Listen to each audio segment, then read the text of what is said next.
Good afternoon, ladies and gentlemen. Welcome to Stories Written by a Current Prisoner with your favorite journalist, Tony. Man, today we have one hell of a guest, Osito, bro, Marcos, man. How you doing, brother? Man, I'm doing good. Just right here, man, like hanging out and This call and your telephone number will be monitored and recorded. and excited to share some of my experiences here with the people out there, and and to show what really going on behind the bars, behind these walls. Absolutely, ladies and gentlemen. And I appreciate you, man, for taking the time out of your day and sharing some of these experiences, man. These precautionary tales, man, that hopefully serve a purpose for some of you youngsters out there, man. This is not the lifestyle, man. Trust me, there's a lot of casualties on every single side, man. Do not become a casualty yourself. So we're going to go ahead and take it, man, to Pelican Bay, sir. From my understanding, you told me that you were involved in several different riots. So we're going to go ahead and talk about the one in particular in Pelican Bay. Now, before we get into the whole specifics of what it is that happened, are people excited for war? Like for you, for instance, were you excited for war? Or deep down inside, were you somewhat scared?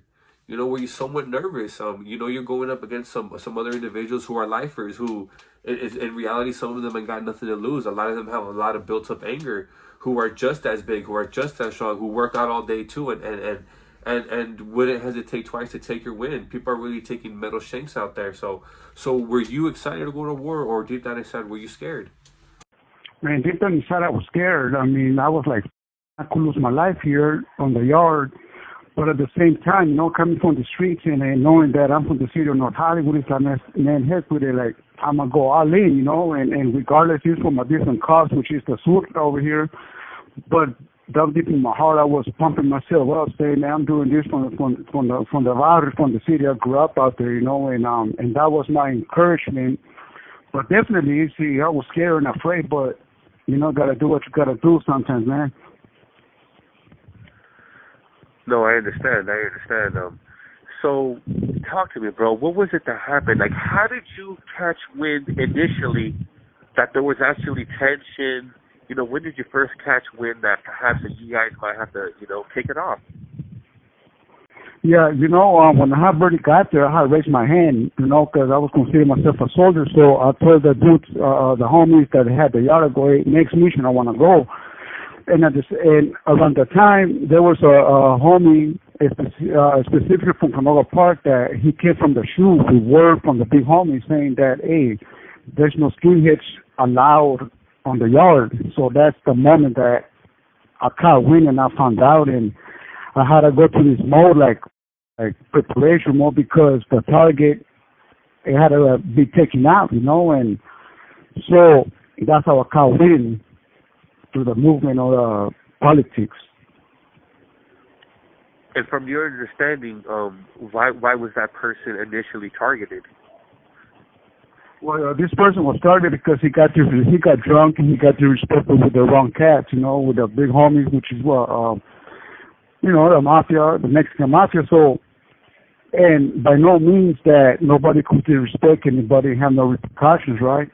So, and them being in the shoe and us being on the yard, so we're the ones that we make our name and we do the work thing, so that's why all this tension came about.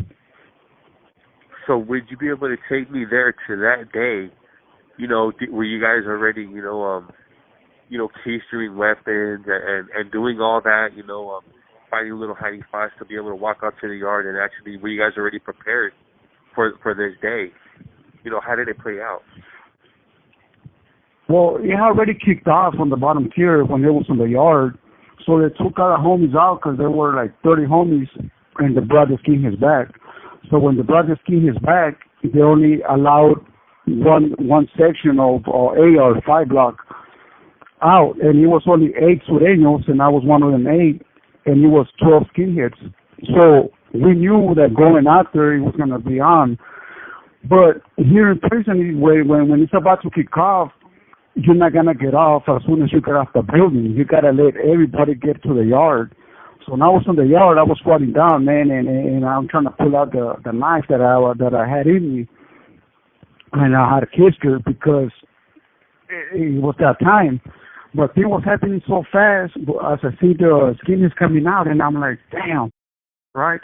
And I couldn't take it out because I was nervous. And then the skin is looking, they just rushed the homies where we was at the bars, and at that moment, I mean, I just ran and I started like kicking and I started swinging, and somehow I don't know how, but I managed to have the knife on my hand, so I started stabbing one of them, and then it was like a minute, and it was a whole lot of melee. I lost sight. I don't know what's going on. I was just focused on the people in front of me, and it lasted like about 2 minutes, and then it was just going on, and I heard like a shot go off, but nobody was stopping, and at that time, like, you lose your awareness, and I would just keep going, and I was just like trying to survive more, man, and it was an experience that I will never forget because it impacted my life, and it's the most violent thing that I ever experienced in prison, and no matter what race you're going at it with, man, they got heavy hitters too, just like I didn't care and I was willing to die. They got same people that are willing to die as well. So it could go either way. So I just had to make sure that telling myself, man, I'm not gonna fall, but I just gotta keep at it, And it was smoke grenades going off, cops running everywhere. And until we calmed down because like the gas, it took our wind, I couldn't breathe.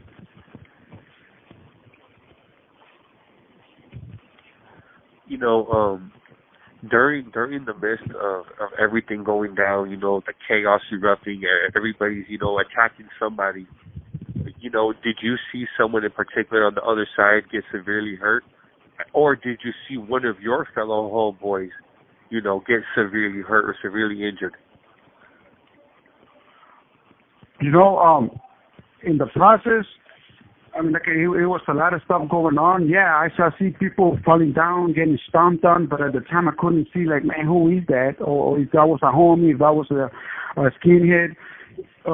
But on hindsight, after I looked, and there was, like, homies, that they were just bleeding from the nose, but and then there was other, like skinheads that they were hurt. Yeah, so, yeah, I mean, both sides get hurt real bad, So in this type of events and riots, I mean, there's no way that somebody's gonna come out unhurt, Either gonna have. Well, what ended up happening is that the cops came and got control over. They put us down and they took us to the hole. So when we're in the hole, they put us in the holding cages, and we seen arrive the skinheads, and we knew it was part of the game. And after that, then everything, we started talking, sorting things out, like what's really going on. So we got the core of the problem that it was just a disrespect, and then it just needed to happen so it could be sorted out. So after that, this call and your telephone number will be monitored and recorded. Everything was just mutual respect, so that's what ended up happening after, but it just had to happen that way to let it be known that nobody could disrespect us in no type of form or way, so it was just a message sending,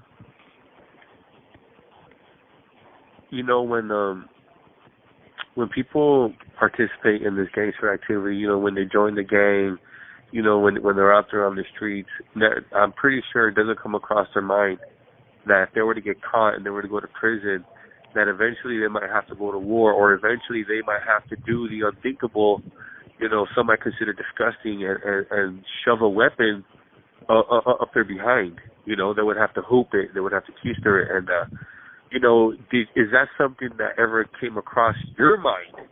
And was it a shock to you when you came to prison? Definitely when I became part of a gang, I just thought it was just gonna be the city, it's gonna be Hollywood on mines, and that was all I thought it would be. But coming to the prison scene, then everything changes.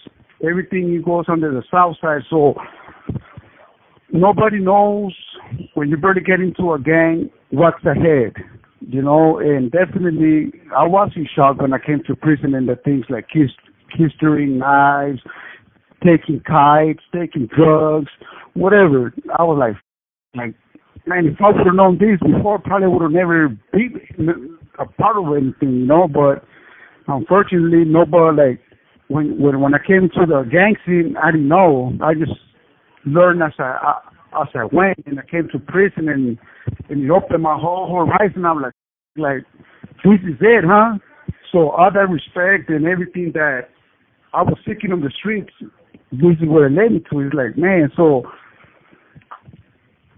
yeah, like, it wasn't the case for me. I didn't know until I came to prison, but now I'm sharing this so everybody could know, like, what's ahead. It's not just, it goes beyond just banging on the streets, Now, on these level 4s, let's just give a brief estimate, like, how many inmates do you think, out of a population, out of 100 inmates on a level 4, how many of those inmates have participated in hooping? Man, I think all of them, because there's no way in a level 4 180s, right, that you're not gonna hoop anything, because that's the only source to take things to the yard or whatever, so we could defend ourselves. So I said 100% of the population that inmates on the level 4s have participated on that. Wow, you hear that, ladies and gentlemen, for you youngsters out there, for those of you who are actively participating in this lifestyle, who are getting your right out there on the street, man, is for those of you that are really active, man, that's your future, man. That's your future, man. It's almost an obligation, man, for you to have to do that. You have 60 seconds remaining. Yeah. And 90% of the inmates on the level 4s, they are lifers. They all got no hope, so we are willing to go all out, like whatever happens, but that's not what it's about, man. Life has better things out there, man, and like life has so much better. Education is the way, not the streets, not gangs, and I just want to share that with everybody out there listening. Yeah, man, so that's not the way. The way is like school education, So if I would have known out there, I would have went to school.